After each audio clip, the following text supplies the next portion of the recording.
इतना दर्द दिलु दिल पा हम वायरल भइल बानी रील पा इतना दर्द दिलु दिल पा हम वायरल भइल बानी रील पा करत रहलु घमंड काहे करत रहलु घमंड काहे चेहरा अपना हसीन पा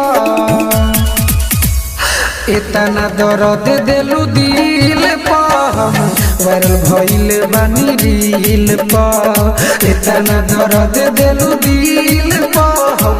वायरल भइल बानी रील पा